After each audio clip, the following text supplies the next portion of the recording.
चाहता हूं, जब ये हम कहते हैं कि इकोनॉमी हमारी चौथी बड़ी अर्थव्यवस्था होने जा रही है, तीसरी बड़ी अर्थव्यवस्था होने जा रही है, तो इसको जरा समझाइए कि इसका मतलब आम इंसान के लिए क्या होता है। क्या ये माना जाए कि अर्थव्यवस्था का बढ़ना इस बात का संकेत है कि अभी न थोड़ी देर से ही सही रोजगार के ज्यादा मौके मिलेंगे, अमीरी गरीबी के बीच खाई मिटेगी, लोगों का जीवन स्तर सुधरेगा?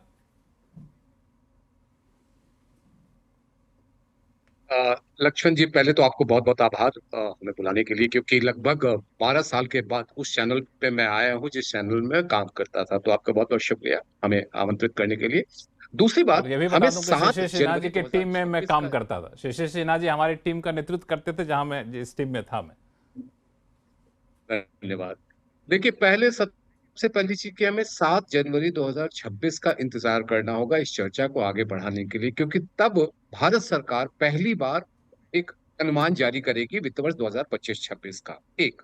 दूसरा, ये जो आंकड़े आपके दिए गए हैं वो 2025-26 वित्त वर्ष के लिए है, ना कि 2025 कैलेंडर वर्ष के लिए है। तीसरी बात, ये होगा जिसके अभी जानकारी जो है वो अंतिम रूप में पता चलेगा मई 2026 में। तो ये जो आंकड़ों का खेल है ना, ये एक लंब हो गया है। दूसरा जो मूल आपका सवाल था कि क्या इससे गरीबी दूर हो जाएगी, क्या ये असमानता दूर हो जाएगी, ये वही वाली कहानी है कि मुर्गी या अंडा। सवाल उठता है कि जब जिस देश की आबादी आप 140 145 करोड़ की आबादी हो, और वहां पर आपकी अगर अर्थव्यवस्था का आकार, आपकी अर्थव्यवस्था का आकार जो है वो 4.186, जो मैं 187, जो मैं अंतर्राष्ट्रीय मुद्रा कोष के आंकड़े को लूं, वो पहुंच जाता है। तो जाहिर सी बात है कि प्रति व्यक्ति औसत, आप देखिए, माफ कीजिएगा, प्रति व्यक्ति आय लिखने के बजाय हमें लिखना चाहिए प्रति व्यक्ति औसत आय। प्रति व्यक्ति औसत आय जो लगभग आप समझ लीजिए कि 2,880 के करीब में पहुंचेगा। और वहां पर अगर हम जापान से तुलना करें कि उनके उनकी अर्थव्यवस्था का आकार जो है वो 4.186 के लगभग में होगा। और प्रति व्यक्ति आय उनकी पहुंचेगी, प्रति व्यक्ति औसत आय जो होगी वो 33,960 के लगभग में होगी। तो अंतर रहेगा, इससे इनकार नहीं किया जा सकता। लेकिन हमारी अर्थव्यवस्था का अगर विस्तार होगा तो उससे आपके प्रति व्यक्ति औसत आय में भी आपको बढ़ोतरी देखने को मिलेगी। एक। दूसरी बात, संसाधन जैसे जैसे आएंगे, आप जितनी भी कल्याणकारी योजनाएं हैं, जो कुछ भी आप लोगों की मदद करना चाहते हैं, उसके लिए आप सक्षम हो पाएंगे। और ये तभी संभव होगा जब आपकी अर्थव्यवस्था का विकास हो, आपके आपके लिए आय का स्रोत बने। तीसरी बात, कि हम लोग एक थ्योरी इस्तेमाल करते हैं, चूंकि अर्थशास्त्र का एक छात्र रहा हूं तो एक थ्योरी आपके सामने रखना चाहूंगा, एक सिद्धांत रखना चाहूंगा। इसको कहते हैं रोस्टो थ्योरी ऑफ ग्रोथ। और देखिए, सुब्रमण्यम साहब ने एक बड़ी अच्छी बात कही थी। उनके अगर पूरे बयान को अगर आपने सुना है, उसमें उन्होंने कहा कि हम टेक ऑफ स्टेज पे आ गए हैं। यानी कि रोस्टो के ग्रोथ जो थ्योरी होती है, हम उसमें तीसरे स्टेज पे आ गए हैं। पहला होता है ट्रेडिशनल थ्योरी होता है, उसके बाद प्री टेक ऑफ होता है, फिर टेक ऑफ है, फिर इसके बाद मैच्योरिटी है, फिर आपका age of high mass consumption है। तो यदि हम तीसरे स्टेज पे आ गए तो हमारे टेक ऑफ के चांस बनते हैं। और टेक ऑफ के चांस बनते हैं, अर्थव्यवस्था का विस्तार होता है, तो संसाधन और लोगों की बेहतरी के लिए आपके पास मौके उपलब्ध हो जाएंगे। लेकिन एक बार फिर मैं कहूंगा कि 7 जनवरी 2026 तक के लिए हमें इंतजार करना पड़ेगा, जब ये आंकड़े हमारे पास एक सरकार की ओर से जो है प्रामाणिक तौर पर आएंगे। बिल्कुल, आपने सही कहा कि हमें इंतजार करना पड़ेगा प्रमाणिक आंकड़े का। लेकिन एक चीज़ जो आपने बताया कि जब टेक ऑफ की स्थिति में होते हैं तो फिर बाकी चीज़ें अपने आप साथ में चलनी शुरू हो जाती है। मिताली निकोरे जी, ये जो पूरा मामला चहल बहस चल रही है, इसमें यह है कि फोर्थ इकॉनमी, बड़ी इकॉनमी हम लोग हो चुके हैं। अब आगे बाकी जो फंडामेंटल्स है इकोनॉमी को, वो कैसे बेहतर होंगे। तो मैं थोड़ा सा आपसे समझूं कि अभी कुछ देर पहले हमने अरविंद विमानी साहब का इंटरव्यू किया, आपने शायद सुना होगा। उसमें उन्होंने कहा कि इकोनॉमी के साइज को अब per capita GDP, per capita income से बिल्कुल ये चाहिए कि उसके साथ साथ बढ़ता रहे। ऐसा होता नहीं है, क्योंकि जहाँ से हम कंपेयर करें उस देश की जनसंख्या अलग होती है, हमारी जनसंख्या अलग होती है। तो ये बिल्कुल डिफरेंट चीज़ होती है। इसको आप लोग कैसे देखें, इकोनॉमिस्ट इस डेवलपमेंट को कैसे देखता है? तो first of all Lakshman ji, thank you मुझे इस शो में बुलाने के लिए। और मैं काफी काफी इंटेंटली सारे स्पीकर्स को सुन रही थी, क्योंकि एक्चुअली इस पूरे पैनल में अर्थशास्त्री सिर्फ मैं ही हूँ। तो मुझे काफी अच्छा लग रहा था कि सब लोग मेरे सब्जेक्ट को ऐसे डिबेट कर रहे हैं, क्योंकि at the end of the day हमें ये देखना बहुत जरूरी है, जैसे कि शास्त्री जी ने अभी कहा कि हाँ ठीक है, जनवरी के लिए हमें वेट करना पड़ेगा कुछ डेटा के लिए, लेकिन अगर हम पिछले 20 साल का डेटा देखें तो कुछ चीजें एकदम क्लियर हो जाती हैं, और जो मैं आपके व्यूअर्स के लिए एकदम क्लियर करना चाहती हूँ। सबसे पहली बात ये बिल्कुल। है कि अगर हम लास्ट 20 साल देखें तो इंडिया का जो ग्रोथ परफॉर्मेंस है, हमारा जो ग्रोथ है, वो सारी इमर्जिंग इकोनॉमीज, जो विश्व की इमर्जिंग इकोनॉमीज हैं, पिछले 2 डेकेड से 20 साल से वो सबसे फास्टेस्ट रहा है। ये एक बहुत बड़ी बात है, क्योंकि हम 20 साल से काफी फास्ट ग्रो कर रहे हैं। अगर हम मतलब चाइना को हटा दे तो मतलब ग्लोबल साउथ की इमर्जिंग इकोनॉमीज में इंडिया सबसे आगे रहा है। अभी लास्ट 5 साल में जब पोस्ट कोविड का पीरियड है, वो हमारे लिए बहुत ही इम्पोर्टेंट रहा है, क्योंकि इंडिया ने पूरी दुनिया में सबसे फास्टेस्ट, एक कहते हैं कि हम लोग मतलब हमने एक मतलब हम सबसे फास्टेस्ट ग्रो करे हैं पोस्ट कोविड के बाद। ये बहुत इंपॉर्टेंट चीज है, क्योंकि हमने बाउंस बैक बहुत फास्ट किया है, और हमने एक तरह से पूरी दुनिया की फार्मेसी हम बन गए थे कोविड के टाइम पे, और पूरी दुनिया को हम बहुत सारे पदार्थ एक्सपोर्ट करने लग गए थे। इसकी वजह से हमारा जो एक बाउंस बैक रहा है पोस्ट कोविड, वो बहुत स्ट्रांग रहा है। तो मुझे ये लगता है कि सबसे पहले तो हमें ये बात एक तो एक्नॉलेज करने की बहुत जरूरत है, और तीसरी बात जो कि बहुत जरूरी है हमारे फ्यूचर ग्रोथ के लिए, वो है हमारा इंफ्रास्ट्रक्चर इन्वेस्टमेंट का पूरा ट्रैजेक्टरी, एक पाथ जो हमने इंफ्रास्ट्रक्चर इन्वेस्टमेंट में लिया है।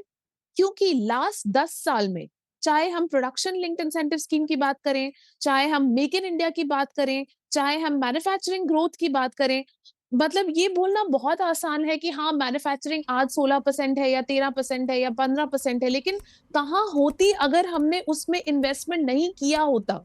ये भी एक बहुत बड़ा आर्ग्यूमेंट है, जो कि हमें हमेशा काउंटर फैक्चुअल चेक करके, इकोनॉमिस्ट जब हम लोग चेक करते हैं, हम ये कह सकते हैं कि अगर उसमें इन्वेस्टमेंट नहीं हुआ होता तो शायद हम 10% या 9% पे पहुंच जाते। तो हमने जो आज अचीव किया है मैन्युफैक्चरिंग में, इस बावजूद कि चाइना इतना स्ट्रांग है, इस पे भी हमें बहुत गर्व होना चाहिए। और इतने मिलियंस ऑफ लोगों को, स्पेशली मिलियंस ऑफ औरतों को मैन्युफैक्चरिंग सेक्टर में जॉब्स मिली हैं, क्योंकि हमने उसमें वो इन्वेस्टमेंट किया है। अब आपका सवाल मैं बस 30 सेकेंड्स में आंसर करती हूँ कि वो बात ये है, पर कैपिटा इनकम एक बहुत बड़ा इंपॉर्टेंट मेट्रिक है, क्योंकि हम ये देख रहे हैं कि हमारे देश में एक 1.4 बिलियन लोग हैं। अब पर कैपिटा इनकम के हिसाब से हमारा जो पर कैपिटा इनकम है वो अराउंड $3,000 है, करीब करीब। और आगे जैसे हम इससे हम एक middle income economy at best बनते हैं, हम कोई हाई इनकम इकोनॉमी नहीं बनते हैं, लेकिन जो ओवरऑल क्वांटम है वो बहुत बड़ा है। बहुत रीजंस उसके ये भी हैं कि हमारी पॉपुलेशन हाई है, इसीलिए हमें जरूर आगे चलते हुए अपने पर कैपिटा इनकम पर फोकस करना है, ताकि हमारी जो ग्रोथ है वो ऐसी ग्रोथ ना हो कि कुछ लोगों में ही सीमित रह जाए, लेकिन एक ब्रॉड बेस्ड ग्रोथ हो जो कि हमारे कंट्री के पुअरेस्ट लोगों तक पहुंचे। और ये ऑलरेडी सरकार जब इंफ्रास्ट्रक्चर में इन्वेस्ट करती है, जब सोशल वेलफेयर में इन्वेस्ट करती है, तब वो उसे अचीव कर पाती है, जो कि मोदी सरकार ने किया ही है। बिल्कुल, ये सारी बातें आपने रखी एक, लेकिन आपने अच्छी बात कही कि जब इकॉनमी इस तरह से बढ़ती है तो इन्वेस्टमेंट हो, बाकी इंफ्रास्ट्रक्चर ग्रोथ हो, अपने आप यहाँ पर होता है। ये सवाल लेकर के मैं जाऊँगा शायद जफ़र इस्लाम साहब के पास। हालांकि एक चीज़ बता दूं कि इस शो में पॉलिटिकल प्रवक्ता हैं शायद जफ़र इस्लाम साहब, चाहे अभिजीत अंशुल जी, लेकिन सबके अपने अपने बड़े इकोनॉमिक बैकग्राउंड है। जफ़र इस्लाम साहब खुद डॉयशे बैंक के MD रह चुके हैं। अंशुल साहब कैम्ब्रिज यूनिवर्सिटी से PhD MPhil किए हुए हैं। शिशिर सिन्हा सर, जहाँ तक मैं समझता हूँ, करीब 35 साल से ज़्यादा का अनुभव इनका इकोनॉमिक जर्नलिस्ट के क्षेत्र में रहा है, तो चीज़ों को बखूबी समझता है। जफ़र इस्लाम साहब, ये एक कितना बड़ा फैक्टर होता है जब इकोनॉमी बहुत बढ़ती है, रफ्तार तेज होती है, तो FDI आना, बाहर के इन्वेस्टमेंट आना, ये सब ज़्यादा आसान हो जाती है। चाहे रेटिंग एजेंसियाँ ज़्यादा रेटिंग करेंगी, इन्वेस्टर्स ज़्यादा भरोसा जताएगा, ऐसा होता है क्या? नहीं, देखिए, अभी हिस्टोरिकली अगर आप बैक टेस्टिंग करें तो आपको अंदाज होगा कि जैसे जैसे इकोनॉमी में ग्रोथ मोमेंटम रहा, जितने और अपॉर्चुनिटी भी जो क्रिएट होती रही, तो उसमें FDI भी आता रहा।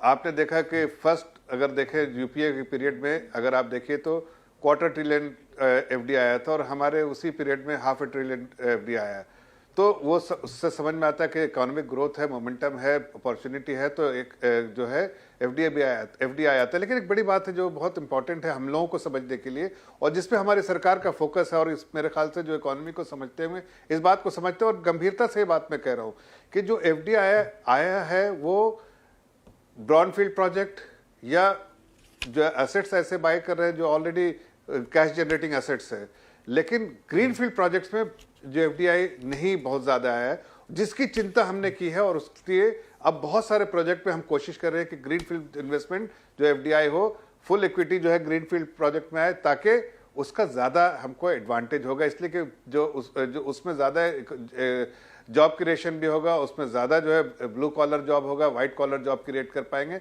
और मोमेंटम भी ज्यादा रहेगा। तो ये हमारी सरकार की कोशिश है कि अब हम ब्लू कॉलर जॉब क्रिएशन के लिए हमें एफडीआई जो है ग्रीनफील्ड प्रोजेक्ट में ज्यादा से ज्यादा जितना अट्रैक्ट कर सके, और उस दिशा में हम काम कर रहे हैं।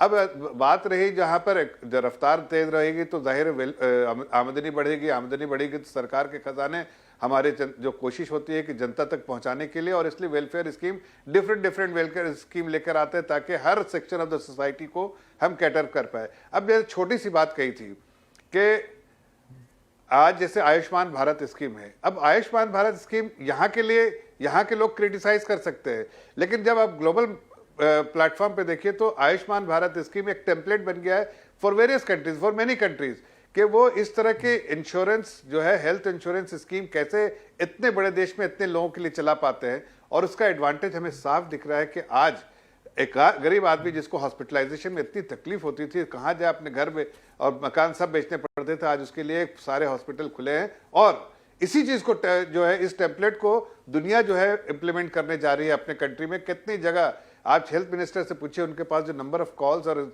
जो इसके बारे में चर्चा करने के लिए इन्विटेशन आते हैं, उससे समझ में आता है कि दुनिया में कितनी इसके बारे में चर्चा हो रही है।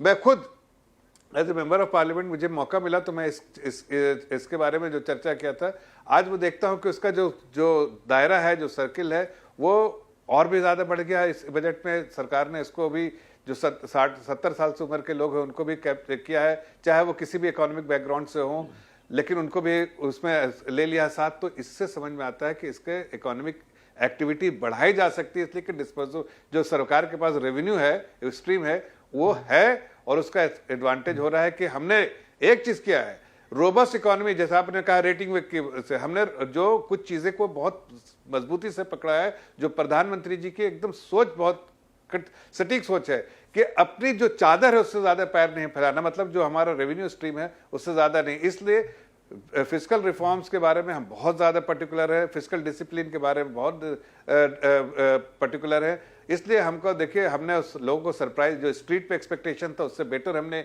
जो है फिस्कल डेफिसिट नंबर दिए, और आगे के जो रोड मैप है वो भी क्लैरिटी दी।